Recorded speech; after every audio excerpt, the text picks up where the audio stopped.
Hello everyone, welcome back to my channel friends. आज के video में हम बीएड फर्स्ट ईयर के लिए लेसन प्लान डिस्कस करेंगे, जो कि हमारा लेसन प्लान विज्ञान विषय का होगा। और फ्रेंड्स, इससे पहले मैं आप लोगों को कुछ बताना चाहती हूँ। देखिए फ्रेंड्स, फर्स्ट ईयर में हमारे जो लेसन प्लान्स होते हैं ये हमारे ब्लूम टैक्सोनॉमी पर आधारित होते हैं, और जो सेकेंड ईयर में हम लोग लेसन प्लान बनाते हैं वो लेसन प्लान हमारे कंस्ट्रक्टिव अप्रोच पर आधारित होते हैं, जो कि 5E पर बेस्ड होते हैं। 5E आप सभी ने अपनी ट्रेनिंग में पढ़ा होगा। तो जो हमारे फर्स्ट ईयर के लेसन प्लान होते हैं, कुछ जो कॉलेज होते हैं वहाँ पर लेसन प्लान जो है तैयार मिलते हैं, यानी कि उनका जो स्ट्रक्चर होता है वो हमें रेडीमेड मिल जाता है। और कुछ कॉलेज में जो है स्ट्रक्चर भी बच्चे अपने हाथ से रजिस्टर में बनाते हैं। तो जो रजिस्टर का जो हमारा फॉर्मेट होता है उसका वीडियो मैं पहले ही डिस्कस कर चुकी हूँ, आप लोग चेकआउट कर सकते हैं। और जो ये लेसन प्लान है, ये हमारा जो फॉर्मेट है ये हमें कॉलेज से रेडीमेड प्राप्त हुआ था, जिसमें कि हमने लेसन प्लान्स बनाए हैं। तो चलिए फ्रेंड्स देख लेते हैं। ये हमारा जो लेसन प्लान होता है ये 6 पार्ट्स में बटा होता है, जिसमें कि हमारे जो बिंदु होते हैं, सबसे पहला कंटेंट होता है, दूसरा जो है ऑब्जेक्टिव्स विद स्पेसिफिकेशन होते हैं, इसके बाद जो पीपल टीचर होते हैं उसकी एक्टिविटीज़ होती हैं, फिर स्टूडेंट्स की एक्टिविटीज़ होती हैं, फिर जो टीचिंग एंड टेक्निक टीचर ने अपनी टीचिंग के दौरान यूज की हैं, जिसको हम लोग TLM भी कहते हैं, उसके बारे में वर्णन करना होता है हमें। यानी कि हमने कौन सा मेथड यूज किया, कौन सी अप्रोच लगाई है, कौन सा हमने ऑडियो विजुअल एड का जो है प्रयोग किया है, ये ब्यौरा हमें इस वाले कॉलम में देना होता है। इसके बाद जो नेक्स्ट कॉलम होता है वो होता है हमारा ऑब्जेक्टिव बेस्ड इवैल्यूएशन, यानी कि जो हमारा टीचिंग ऑब्जेक्टिव था उसको फुलफिल करने के लिए हम बच्चों का इवैल्यूएशन करेंगे, और उस इवैल्यूएशन के आधार पर ही हमें पता चलेगा कि हमारे टीचिंग ऑब्जेक्टिव्स जो है वो कितने सक्सेसफुल रहे हैं। तो इस तरह अपने रजिस्टर को आप लोग 6 भागों में बांट सकते हैं।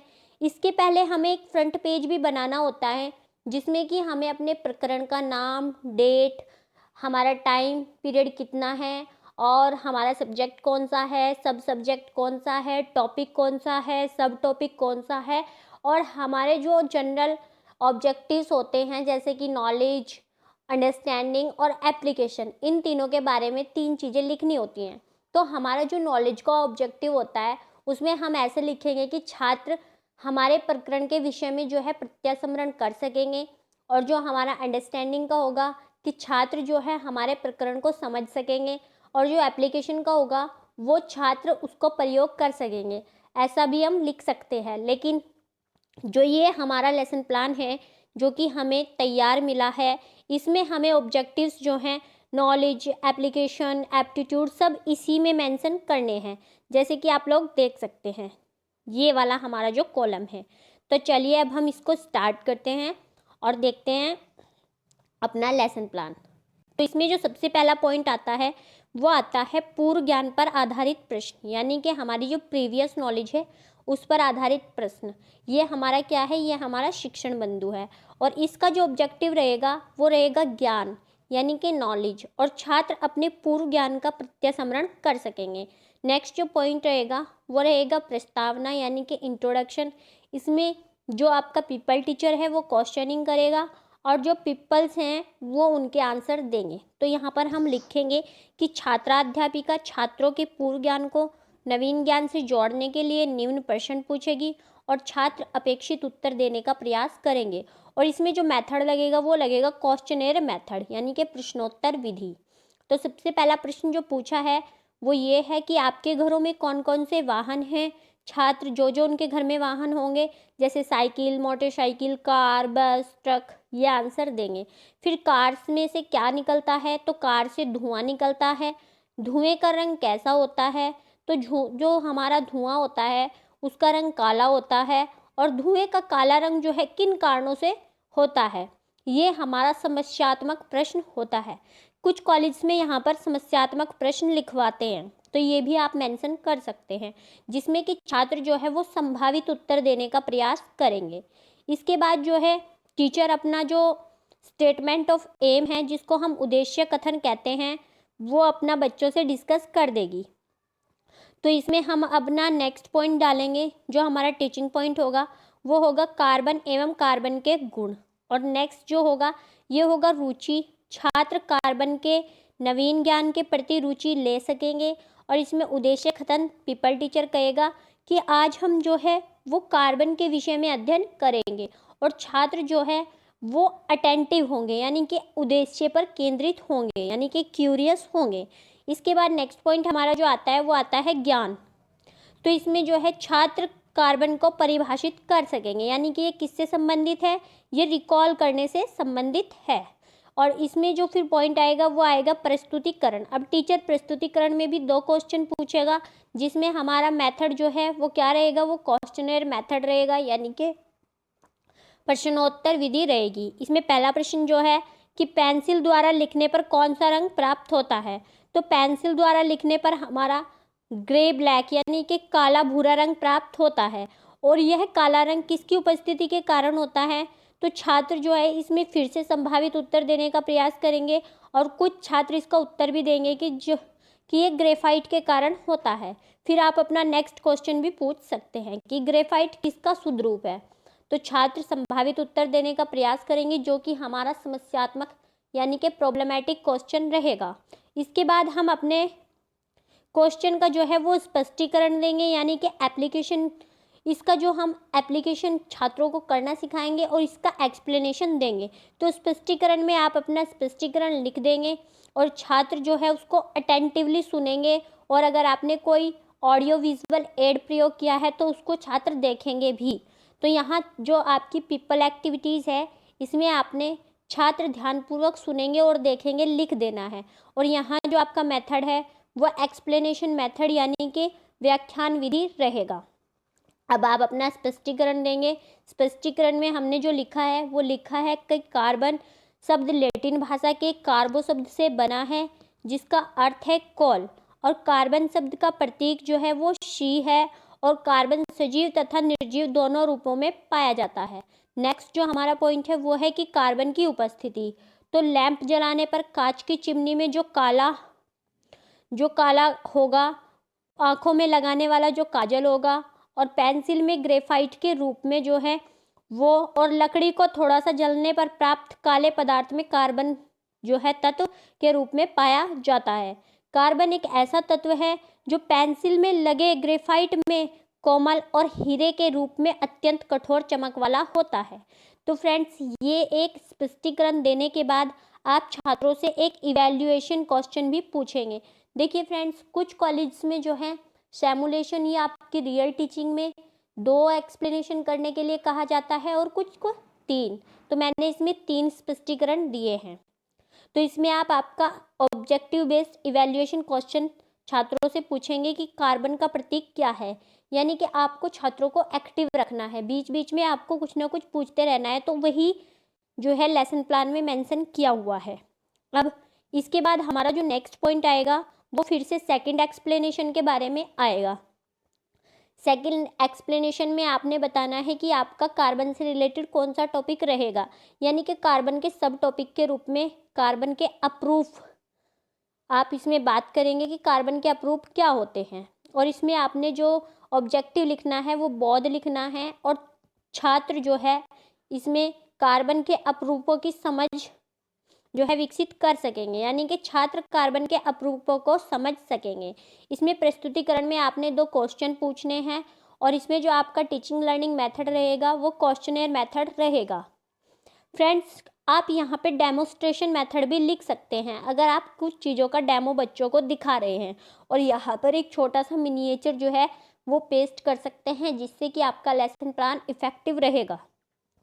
तो इसके प्रस्तुतिकरण में जो क्वेश्चन है वो ये है कि कार्बन की उपस्थिति किन्हीं 2 वस्तुओं का नाम बताइए, यानी कि ऐसी 2 वस्तुओं का नाम जिनमें कार्बन उपस्थित हो। तो पेंसिल में ग्रेफाइट के रूप में, और आंखों में लगाने वाले काजल में जो है कार्बन होता है। अब छात्रों से पूछा जाएगा कि कार्बन के अपरूप के बारे में बताइए। तो छात्र संभावित उत्तर देने का प्रयास करेंगे, और ये हमारा प्रॉब्लमेटिक क्वेश्चन रहेगा। इसी को कई जगह पर समस्यात्मक प्रश्न जो है मेंशन करना होता है। इसके बाद हम नेक्स्ट देख लेते हैं हमारा, तो इसमें फिर से जो आपका पीपल टीचर है वो एक और स्पष्टीकरण देगा और इसमें बताएगा कि कार्बन के जो है दो अप्रूप होते हैं, एक क्रिस्टलीय और दूसरा अक्रिस्टलीय। और इसमें जो पीपल एक्टिविटीज में आपने लिखना है वो ये लिखना है कि छात्र ध्यानपूर्वक सुनेंगे और देखेंगे, यानी कि उनका ध्यान केंद्रित होगा। और इसमें जो आपका मेथड लगेगा वो व्याख्यान विधि लगेगी। देखिए फ्रेंड्स, ये मेथड आप अलग अलग लिख सकते हैं जैसा कि आपका लेसन प्लान हो उसी के अकॉर्डिंग। अब आप क्रिस्टलीय अप्रूप के बारे में बताएंगे कि जो क्रिस्टलीय अप्रूप होता है वो ग्रेफाइट, हीरा तथा फ्लोरीन आदि में मिलता है और ये इनमें जो है कार्बन अपने शुद्ध रूप में होता है। और अब आप अक्रिस्टलीय अप्रूप के बारे में लिखेंगे कि चारकोल, काजल, कास्ट जो कि हमारा लकड़ी से बनता है, इनमें जो है अक्रिस्टलीय अप्रूप के रूप में कार्बन होता है। और चारकोल जो है हमारा कास्ट चारकोल, जंतु चारकोल और सुगर चारकोल, यानी कि चारकोल भी हमारा कई प्रकार का होता है। तो फ्रेंड्स, ये एक और स्पष्टीकरण देने के बाद आप एक इवैल्यूएशन क्वेश्चन पूछेंगे कि कार्बन के कितने अप्रूप होते हैं और बच्चे तत्काल उत्तर देंगे, यानी कि आप जो है आपका ऑब्जेक्टिव बेस्ड इवैल्यूएशन साथ के साथ कर रहे हैं। इसके बाद हम नेक्स्ट अपना टीचिंग पॉइंट लिखेंगे जिसमें कि कार्बन को एक ईंधन के रूप में बताया गया है और इसमें जो ऑब्जेक्टिव रहेगा वो आपका अंडरस्टैंडिंग रहेगा, यानी कि बोध रहेगा। और इसमें जो है छात्र कार्बन की ईंधन के रूप में व्याख्या कर सकेंगे, यानी कि ईंधन के रूप में कार्बन के क्या क्या यूज हैं ये जो आपके स्टूडेंट्स हैं वो बता सकेंगे। तो इसमें जो है छात्र अध्यापक जो होगा वो फिर से प्रस्तुतिकरण में दो क्वेश्चन पूछेगा, जैसे कि किन्हीं दो क्रिस्टलीय अप्रूपों के नाम बताइए। तो बच्चे बता देंगे कि हीरा और ग्रेफाइट। और कार्बन ईंधन के रूप में किस प्रकार उपयोगी हैं, तो छात्र जो है वो संभावित उत्तर देने का प्रयास करेंगे। आप यहाँ पर एक वर्ड ऐड कर लेंगे कि छात्र संभावित उत्तर देने का प्रयास करेंगे। और इसमें जो है आप यहाँ पे मेथड लिख देंगे प्रश्नोत्तर विधि। इसके बाद जो है आप फिर से अपना स्पष्टीकरण देंगे जिसमें कि आपका मेथड व्याख्यान विधि आएगा और छात्र जो है वो ध्यानपूर्वक सुनेंगे और अगर कुछ आपने विजुअल ऐड यूज किया है तो उसको देखेंगे। तो स्पष्टीकरण में ईंधन वे पदार्थ हैं जिनके दहन क्रिया से ऊष्मा प्राप्त होती है और अधिकांश ईंधनों में कार्बन यौगिक या तत्व के रूप में होता है। ऊर्जा के रूप में ईंधन का उपयोग दिन प्रतिदिन बढ़ता जा रहा है। बायोगैस, कोयला, पेट्रोलियम, कच्चे तेल के कुएं आदि जो हैं ये कार्बन के मुख्य स्रोत हैं। इसके बाद आप एक इवैल्यूएशन क्वेश्चन पूछ लेंगे कि ईंधन क्या होता है। तो बच्चे बता देंगे कि ईंधन वे पदार्थ होते हैं जिनके दहन से ऊष्मा प्राप्त होती है। अब आप नेक्स्ट पेज पे आ जाएंगे। यहाँ पर आप अपना जो है वो श्यामपट्ट कार्य और श्यामपट्ट सारांश के बारे में लिखेंगे। तो यहाँ पे जहाँ आपका TLM होता है यहाँ आपने एक छोटा सा मिनिएचर जो है ब्लैक बोर्ड का वो चिपका देना है और सिल्वर पेन से उस पर 1 से 2 इम्पोर्टेंट पॉइंट लिख देने हैं। ऐसा आपने अपने लेसन प्लान में करना होता है। और यहाँ पर आप जो है आपका कंटेंट और आइटम में जो है श्यामपट्ट कार्य लिख देंगे और ऑब्जेक्टिव्स में आप दक्षता लिख देंगे और इसमें लिखेंगे कि छात्र लेखन कौशल का विकास कर सकेंगे, यानी कि श्यामपट्ट कार्य से क्या होगा, इससे छात्रों में लेखन कौशल का विकास होगा। और श्यामपट्ट जो आपका सारांश है उसको छात्राध्यापिका या छात्र अध्यापक छात्रों को श्यामपट्ट कार्य नोट करने को कहेंगे और छात्र जो है श्यामपट्ट कार्य अपनी उत्तर पुस्तिका में नोट करेंगे। ठीक है फ्रेंड्स, यहाँ पे ये जो ब्लैक बोर्ड है इसको मैंने फोल्ड करके लगाया हुआ था और इसको अब ओपन कर दिया है तो इसलिए आपको यहाँ से एक वर्ड दिखाई नहीं दे रहा है। अब आप फिर से आपका इवैल्यूएशन कार्य करेंगे, यानी कि आपने जो अपने लेसन प्लान के अकॉर्डिंग अब तक टीचिंग की है, ओवरऑल जितने भी आपने स्पष्टीकरण दिए हैं उनसे आप बच्चों का इवैल्यूएशन करेंगे। तो यहाँ पे आपने ऑब्जेक्टिव्स में लिखना है ज्ञान और छात्र अर्जित ज्ञान का जो है वो पुनः स्मरण कर सकेंगे। और छात्राध्यापिका की क्रियाओं में लिखना है कि मूल्यांकन, यानी कि छात्राध्यापिका छात्रों से पाठ का अवलोकन करने हेतु मूल्यांकन प्रश्न पूछेगी और छात्र अपेक्षित उत्तर देने का प्रयास करेंगे। तो यहाँ पे जो आपका मूल्यांकन वाला पोर्शन है यहाँ आपने अपने 2 से 3 क्वेश्चन लिख देने हैं। यहाँ मैंने 2 क्वेश्चन लिखे हैं कि कार्बन के कितने अप्रूप होते हैं और प्रश्न 2 क्रिस्टलीय अपरूपों के नाम बताइए। इसके बाद आपने जो है अपना होमवर्क दे देना है। फ्रेंड्स देखिए, ये आपका रियल टीचिंग का लेसन प्लान है। अगर आपका लेसन प्लान सिमुलेशन टीचिंग का होता है तो वहाँ पे आप ही के जैसे पेपर टीचर होते हैं, तो वहाँ पे आपने गृह कार्य में बस ये लिख के छोड़ देना है, गृह कार्य नहीं देना होता। लेकिन आपका जो रियल टीचिंग का लेसन प्लान होता है, वहाँ पे आपने गृह कार्य को भी जो है अपने लेसन प्लान में मेंशन करना होता है। तो इसमें आप लोग अब अपना पॉइंट डालेंगे, तो कंटेंट में जो है आपका गृह कार्य आ जाएगा और ऑब्जेक्टिव में अनुप्रयोग यानी कि एप्लीकेशन आ जाएगा। और इसमें आप लिखेंगे कि छात्र अर्जित ज्ञान का प्रयोग कर सकेंगे। और यहाँ पे आपने होमवर्क यानी कि गृह कार्य लिख देना है। और छात्राध्यापिका छात्रों से गृह कार्य नोट करने को कहेगी और छात्र गृह कार्य को अपनी अभ्यास पुस्तिका में नोट करेंगे। अब यहाँ पे आपने अपना इवैल्यूएशन क्वेश्चन जो है होम असाइनमेंट का दे देना है कि जो प्रश्न पूछा है आपने वो ये है कि कार्बन और उसके अपरूपों की व्याख्या अपने शब्दों में कीजिए। यहाँ पर आप छात्रों को उनके शब्दों में कहेंगे, क्योंकि इससे आपका जो इंडिविजुअल डिफरेंसेस का कॉन्सेप्ट है वो आपकी क्लास में लागू हो जाएगा।